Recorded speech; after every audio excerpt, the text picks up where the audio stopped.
Baik, terima kasih. Tidak semuanya harus menggunakan APBN. Contoh IKN, banyak yang gagal paham. Tidak 100% pembangunan IKN itu menggunakan APBN. Yang digunakan hanya 20%. Sisanya adalah investasi dari swasta dan investasi dari luar negeri. Ini yang banyak yang gagal paham.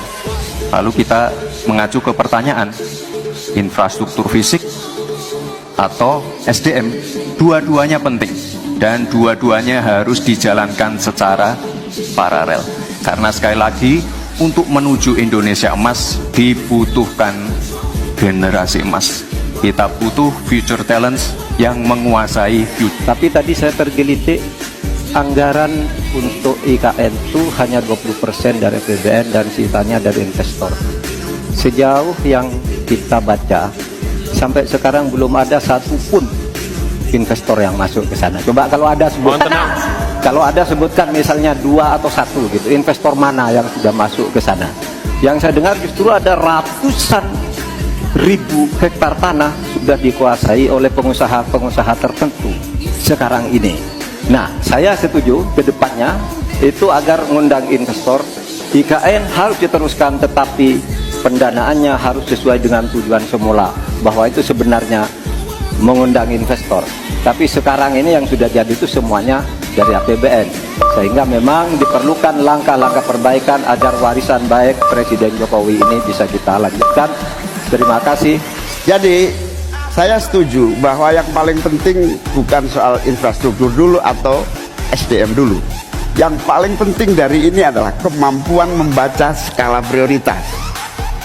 Seluruh proyek-proyek besar yang ambisius, ini IKN sebagai salah satu contoh saja, itu kalau hanya mengandalkan APBN hampir 500 triliun.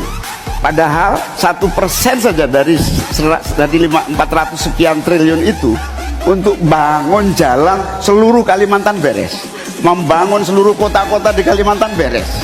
Dan yang paling penting infrastruktur yang untuk SDM 3% aja dari seluruh anggaran IKN itu bisa membangun sekolah dengan baik di seluruh Kalimantan. Itu contoh kemampuan mengambil skala prioritas. Baik, saya izin menanggapi Gus Muhaimin dulu.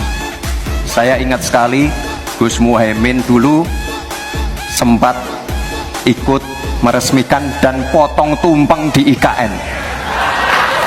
Ini gimana? Ini nggak konsisten.